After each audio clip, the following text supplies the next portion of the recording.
Salut chers amis téléspectateurs, ici c'est le frère Osé le moto fidèle, permettez. Aujourd'hui c'est dimanche. Nous sommes en train de continuer avec notre série d'enseignements. Nous avons parlé sur un thème qui dit l'offrande qui parle. L'offrande qui parle, c'est quelle offrande? Je sais qu'il y a beaucoup de types d'offrandes, il y a beaucoup de types d'offrandes, il y a vraiment beaucoup de sortes d'offrandes, mais nous n'avons pas parlé que non, les offrandes qui parlent. Non. Nous avons dit l'offrande qui parle, c'est-à-dire elle est la seule, elle est unique qui va parler. Je crois que depuis le vendredi, nous avons eu à parler, nous avons compris que c'était pas facile l'offrande. Nous avons parlé de la culpabilité de l'homme. Nous avons parlé, permettez un peu, nous avons parlé de la culpabilité de l'homme. La culpabilité, c'était quoi? Premièrement, avant de parler de la culpabilité, nous allons voir la loi. Amen. Alléluia. Nous allons voir premièrement la loi. La loi, c'est quoi? La loi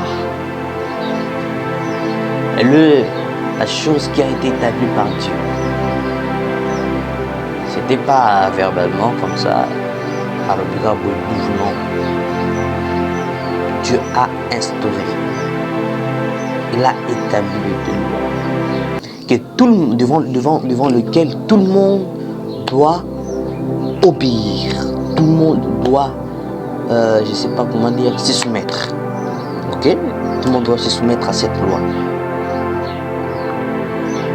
La loi dit, la première loi qui a commencé dans la Bible, c'était dans le livre de Genèse. Où Dieu donne le bonheur à l'homme, faites tout ce que vous voulez, mais Dieu lui dit, ne faites pas de toucher à l'arbre de vie. Il y a l'arbre de la connaissance du bien et du mal. C'est une loi.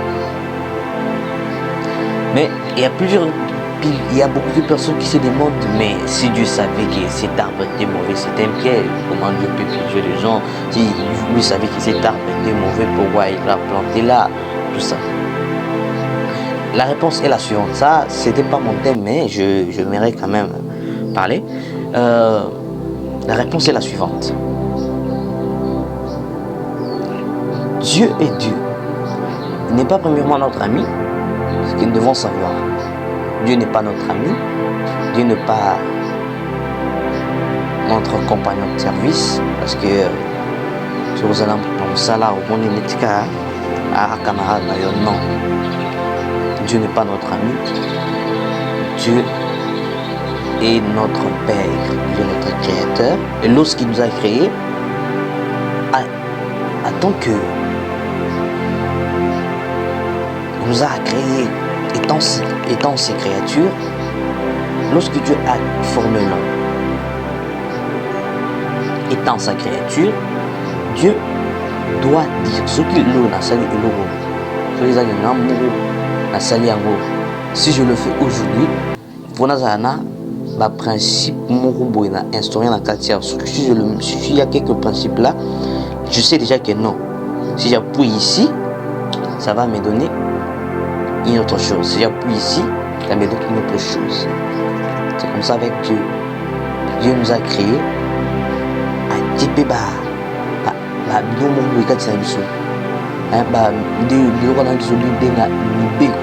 Ce sont ces choses-là que nous appelons les lois au pluriel. Il nous a dit, toi, tu vois, si aujourd'hui, mon Dieu a celle des commandos. Mon Dieu a celle des commandos. À Saliango, il a fait bouton en bouton, et ça n'a fonctionné. Ils ont un bouton rouge. Le bouton rouge, ne peut pas fonctionner à la place du bouton vert. Quelqu'un me comprend? Le bouton bleu, lui, ne peut pas fonctionner à la place du bouton jaune. Il y a des places où on finit na vert, donc finit na vert, et l'autre vert pesa. Hein? Il y a jaune, il y a rouge pesa, il y a jaune pesa. C'est pourquoi lorsque Dieu nous a formés, il nous a dit ceci. Toi, ta fonction est de gérer le jardin.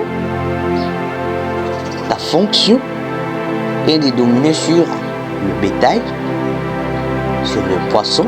C'est ça ta fonction. Tu peux dominer, tu peux manger, tu veux faire tout, manger de foie, de fruits, des arbres, tu peux faire tout. Mais ne dépasse jamais de limites. Hein? Nous sommes sa créature.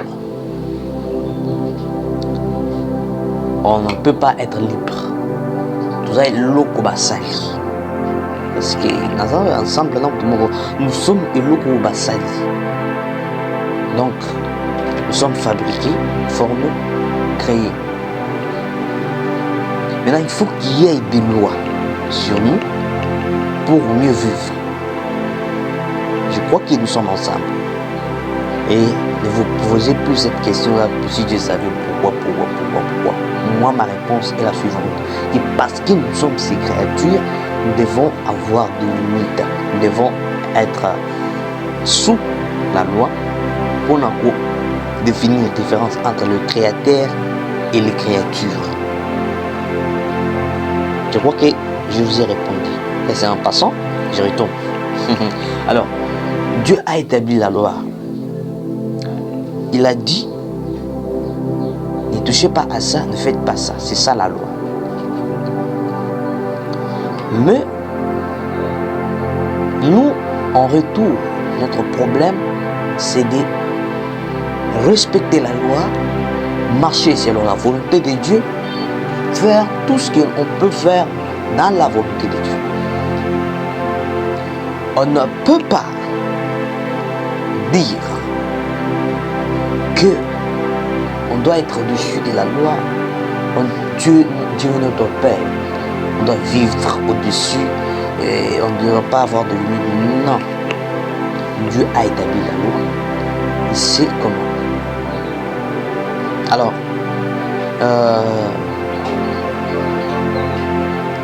à part la loi, il y a le deuxième mouvement qui intervient.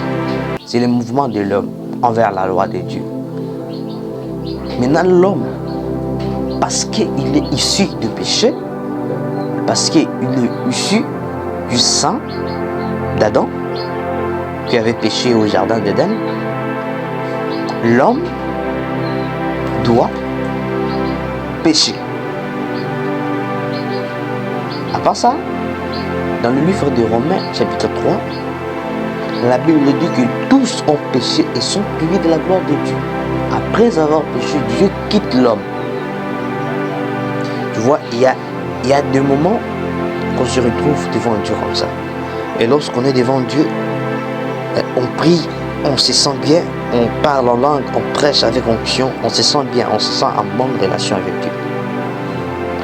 Maintenant, les tentateurs, lorsqu'ils viennent, lui n'aime pas notre relation avec Dieu.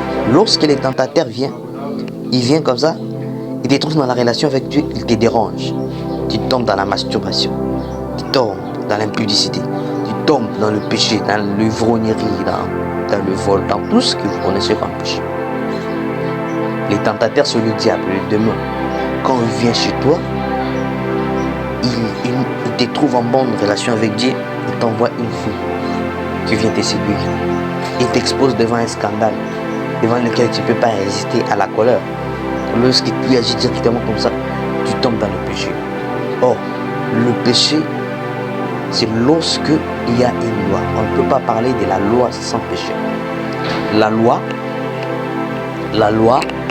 c'est lorsque, premièrement, et plutôt le péché lorsqu'il y a la loi. Le péché vient lorsqu'il y a la loi. Et s'il n'y a pas la loi, le péché ne sera pas. Ok? Donc, Après, quand vous allez pécher, c'est par là maintenant que vous retirez un sentiment de culpabilité.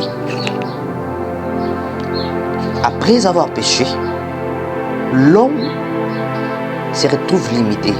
L'homme se retrouve dans la culpabilité. Il ne sait plus comment avancer, il ne sait plus comment prier encore.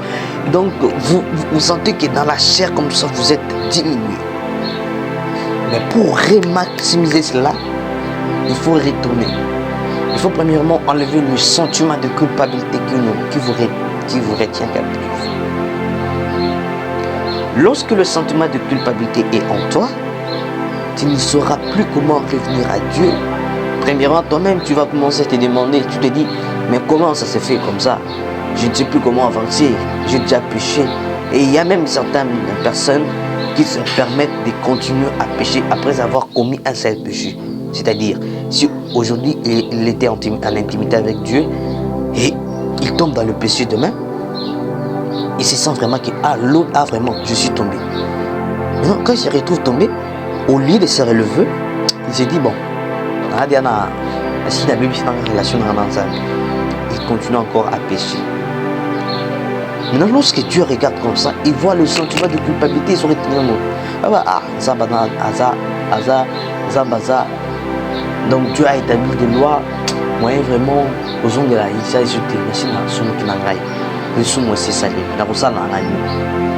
Dieu regarde comme ça, il a une pitié. Comme la Bible dit, il est compatissant et miséricordieux.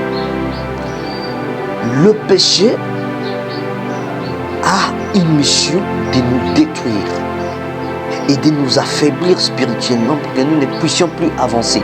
Même si après avoir péché, directement, on se retrouve coupable.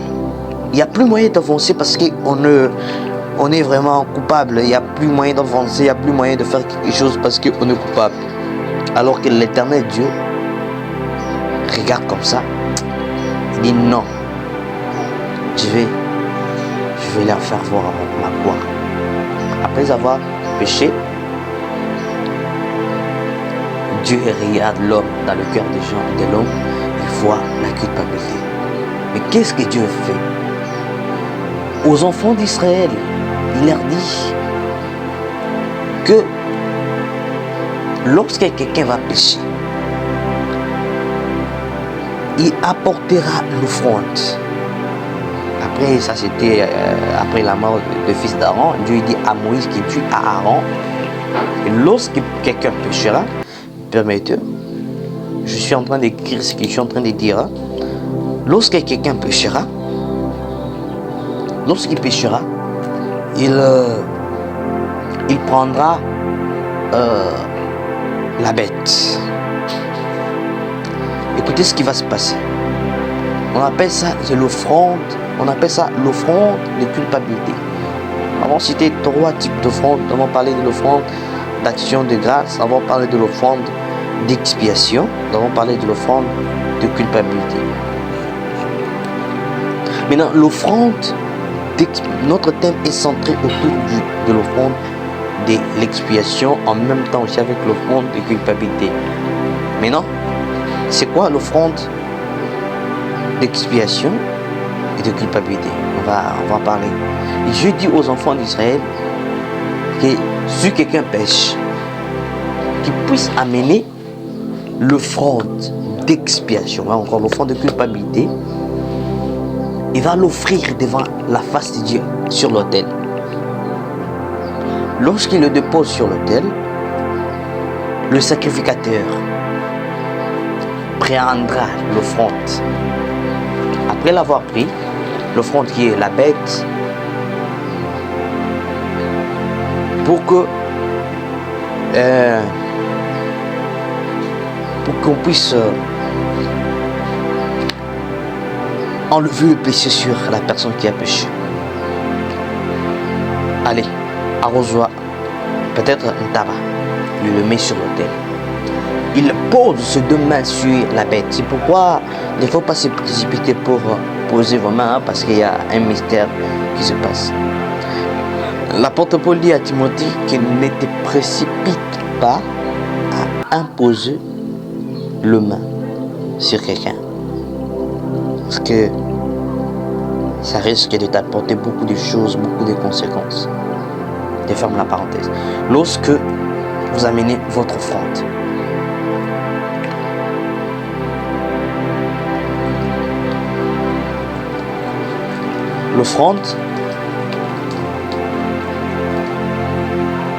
l'offrande, le sacrificateur va prendre l'offrande ou encore la bête.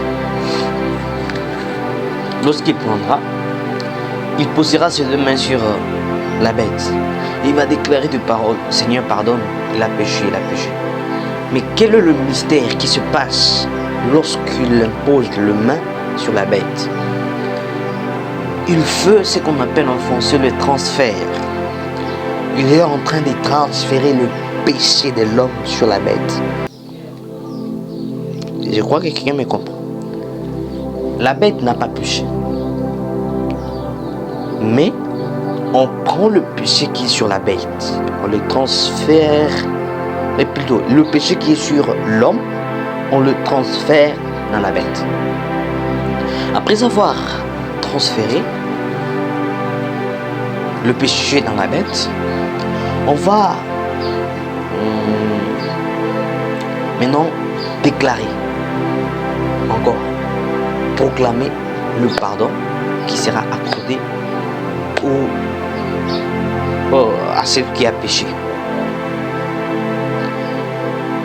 Eh bien, après avoir tout déclaré, la personne sera déclarée, ou encore la personne sera, je ne sais pas moi comment dire, sera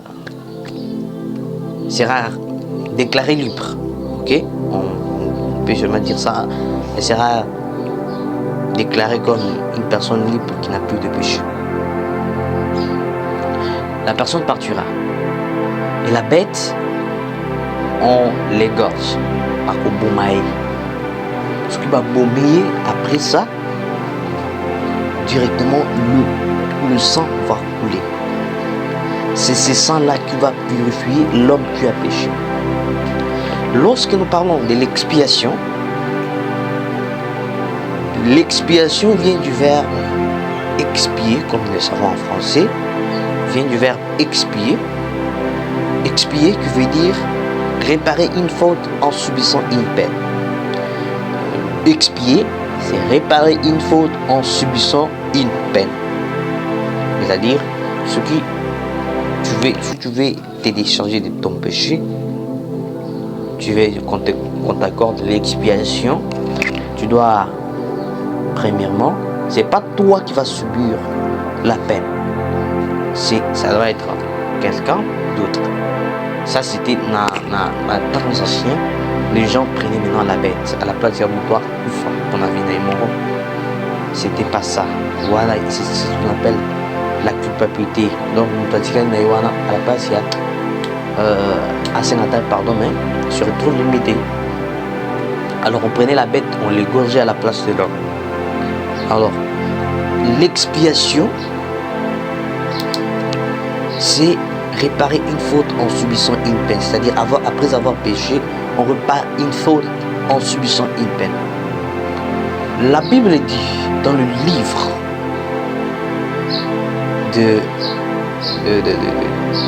de Lévitique, on nous montre comment on prenait le bouc, tout.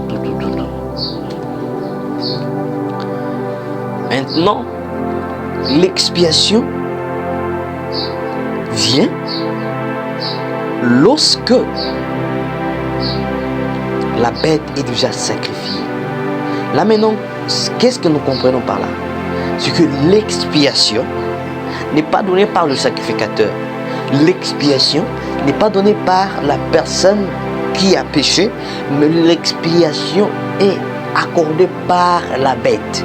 C'est-à-dire, c'est la bête qui devient maintenant la personne qui prend maintenant la place de la personne qui devait mourir. Donc la bête prend sur elle la charge de tout le péché. Et maintenant la bête, c'est comme si la bête se sacrifie. La bête est sacrifiée à la place de l'homme. Amen. Amen. la bête maintenant est sacrifiée à la place de l'homme. La bête est donnée à la place de l'homme. Donc elle porte sur elle le péché de l'homme. Je crois que nous sommes ensemble. Eh bien, lorsque la personne est purifiée de son iniquité, directement,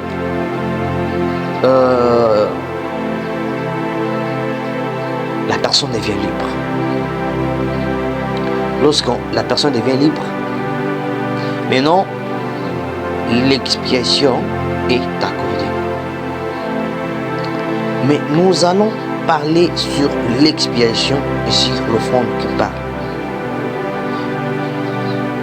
L'offrande, ici, c'est la bête qui porte sur elle le péché.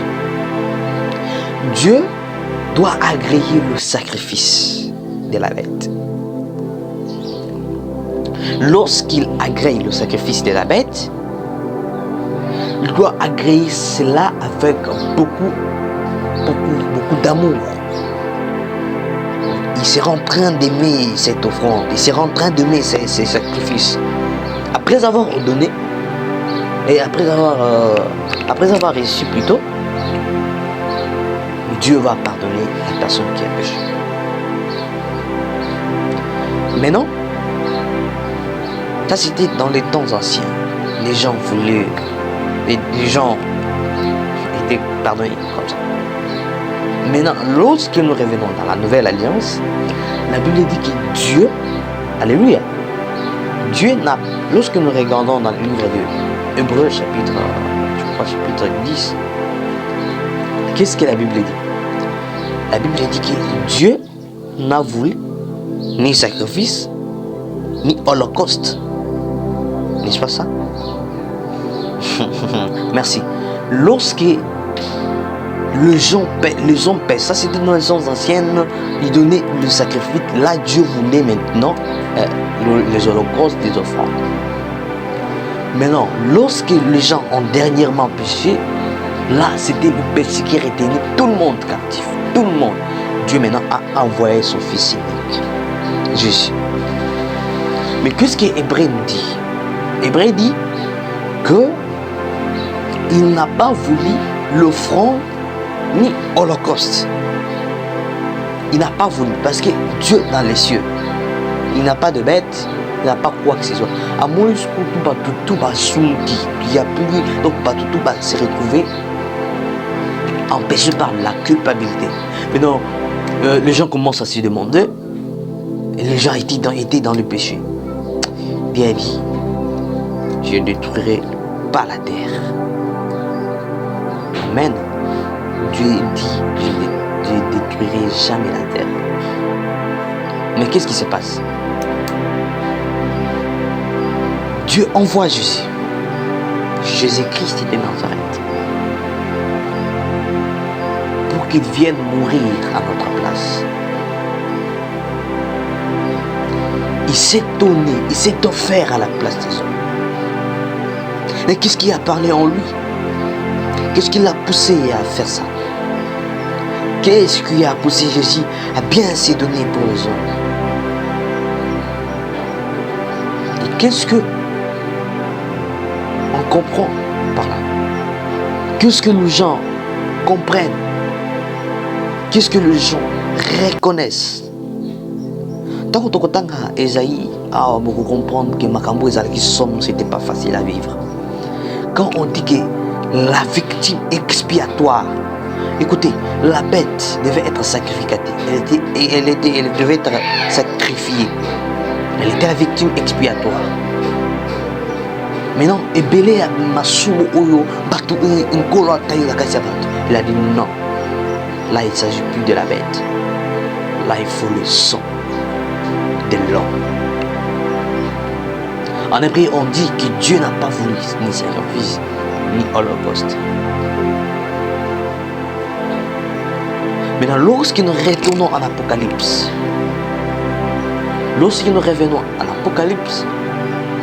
il est écrit que il y avait un appel dans le ciel. On demandait qui est digne, qui est digne, qui est digne, qui est digne, qui est digne. Je pèse mes mots. Qui est digne. Donc, Nani a Koki, à l'ingala, j'aime bien. Nani a Koki d'ouvrir le livre pour nous confondre la Moukama et d'en rompre le sceau. La Bible dit qu'il n'y avait personne dans le ciel ni sur la terre. Juste donc, on ne cherchait pas la bête. Voilà, comprenez un peu la différence. Comprenez la différence. Dans les livres d'Apocalypse, c'est là maintenant ma cambozo fan. On demande quoi? On demande que qui est Dieu? Est-ce que vous comprenez? La bête, peu encore un animal ne peut pas. Là maintenant, l'affaire de l'animal était vraiment mise à l'écart. Maintenant, là, on était en train de chercher la personne qui soit digne d'ouvrir les livres et d'en rompre le son. Amen. Mais non, le prophète a constaté le silence des morts dans le ciel, sur la terre. Personne. Même parmi les anges ont croisé les bras. Ils ont tous croisé les bras. Il n'y avait personne qui pouvait venir pour sauver le monde. Le prophète a commencé à pleurer, il dit, je n'ai trouvé personne qui soit capable, qui soit digne d'ouvrir les livres et de rompre ceux qui y sont. La Bible dit, alors qu'il était en train de pleurer, il a entendu une parole de consolation. Écoutez ce qui se passe. Le péché a rendu les gens coupables. Le péché a retenu les gens coupables. Maintenant, à cause du péché, le prophète commence à pleurer. Il dit, il n'y a personne qui peut sauver le monde. Là, tous on peut pleurer. Ça peut toujours, même tout le monde peut pleurer sur ça. On se demande, c'est comment cette histoire? Mais comment il y a personne digne? Même moi-même, quand je suis en train de parler, ça peut me faire pleurer. Donc, écoute-les ça, parce que lorsque tu vois dans le ciel sur la terre, personne qui peut ouvrir le livre et d'en rompre les seaux, ou encore pour sauver le monde. Écoute-les là, tu peux même dire que non, tout le monde périt. Non, on ne peut plus vivre parce qu'il n'y a plus quelqu'un qui peut enlever. Qui est le sauveur de l'humanité? Nous sommes en train de, on est en train de chercher le sauveur qui peut sauver l'humanité. On était en train de chercher la personne qui soit capable de se donner à la place des hommes. La personne qui peut subir des conséquences, non, qui peut porter sur lui le péché.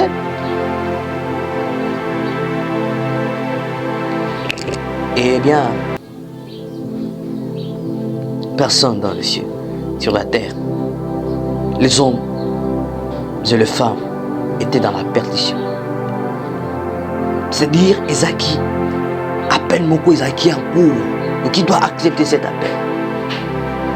C'était un appel qui était en cours, et pendant qu'il sonnait, personne, il y avait même des gens qui regardaient, ils méprisaient, ils disaient non, ça c'est dur, c'est trop fond, on ne peut pas supporter ça. Non, non, non.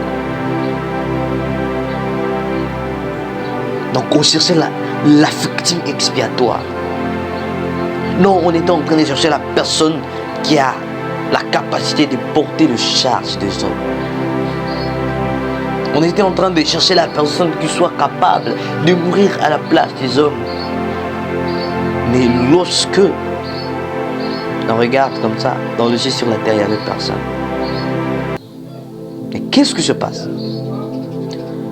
Il y a une parole de consolation qui vient aux oreilles du prophète. Et on dit au prophète, ne pleure pas. Voici celui qui est digne d'ouvrir les livres et d'en rompre les sceaux. Voici celui qui est digne d'ouvrir les livres et d'en rompre les sceaux. Et là, la consolation retombe. Dieu n'avait plus besoin de la bête. Dieu n'avait plus besoin du bouc. Mais Dieu maintenant cherchait l'homme qui soit capable de sauver le monde. Dans le ciel, sur la terre, il n'y avait personne. Alors, Jésus s'est donné en rançon pour le salut des âmes. Il a dit, c'est moi, je peux. Tu peux, oui. Tu as péché? Non, je n'ai pas péché, mais je vais devenir péché. On demande, c'était une parole que c'était pas vraiment facile à croire. On demande qu'il soit capable de sauver le monde en donnant sa vie. Il dit, mais voici, tu as péché aussi? Non, je n'ai pas péché. Et qu'est-ce qu'il y a? Je veux devenir péché pour les hommes. Botala na bisika mokonzi auti na biso. Totala na bisika kolo memeli biso. Eza bolingo ezali kopela kati na ye lokola moto makasi bakoki koboma te. Non, c'était des paroles qui parlaient plus fort que les gens ne pouvaient plus croire. Acceptez ces moments, la souffrance, la peine. Devant nous voir, dire merci à Dieu. C'était pas facile à vivre, non. L'expiation, c'est ôter le péché. Mais, hébreu maintenant, ils ont eu ce qui Nzambe sko ania sko posa, azali so posa na mbeka. Azali posa so posa na nyamate, mbeka ya nyamate, il avait besoin maintenant de l'homme qui soit capable de se donner. Je crois que ça parle plus fort. Je sens même des paroles monter dans mon cœur et je ne sais pas comment l'exprimer pour le voir. Je sens quelque chose qui monte en moi, mais je ne sais pas comment l'exprimer pour mon roi, mon véritable maître qui s'est donné pour moi. Il faut que vous puissiez reconnaître la grandeur de Dieu. Merci. Sinon je serai mort. De génération en génération, notre Dieu règne. Il y avait la génération des gens qui ont péché, des gens impurs, des gens qui ne reconnaissaient même pas qui était Dieu au milieu d'eux. Les gens qui avaient de pierre à la place de cœur. Les gens qui ne reconnaissaient même pas le bras de l'Éternel au milieu des hommes. Et quand c'est le même Dieu qui vous a étendu sa main. Mais qui peut reconnaître la main de l'Éternel? Qui peut reconnaître, alléluia, que le Seigneur s'est donné pour lui? Ils l'ont méprisé, ils l'ont négligé, ils l'ont puni. Ils ont craché sur lui. Ils l'ont labouré. Ils l'ont fait souffrir. Isaïe demande ici que qui a cru à ce qui nous a été annoncé? Qui a reconnu le bras de l'Éternel? Que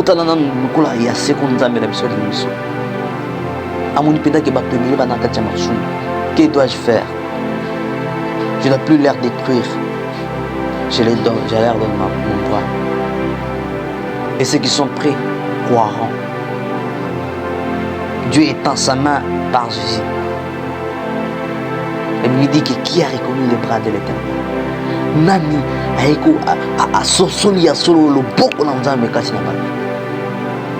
on n'a pas parlé seulement de la main, hein? On a parlé du bras. Les bras, c'est-à-dire étendre comme ça au simbi. Au simbi qu'on a pas bendio, tu es sauvé. Mais qu'est-ce que les gens reconnaissent aujourd'hui? J'aimerais qu'une instant que nous puissions dire merci à Dieu. Et dire merci Seigneur, je serai. Jésus, tu m'as aimé, ton sang m'a racheté par l'agneau de Dieu. Hosanna. Jésus, tu m'as aimé, ton sang m'a racheté. Gloire à l'agneau de Dieu. Hosanna, Amen. Oh Seigneur, tu as accepté de souffrir pour nous. Tu as accepté le temps de la souffrance pour nous. Nous ne savons plus quoi faire. Nous t'avons offensé. Yahweh, toi qui contrôles le cœur des gens. Il y a des gens qui ne t'ont jamais donné leur vie. Seigneur, j'ai dit que ta grâce leur soit favorable. Que le prix n'y sont pas dans leur vie.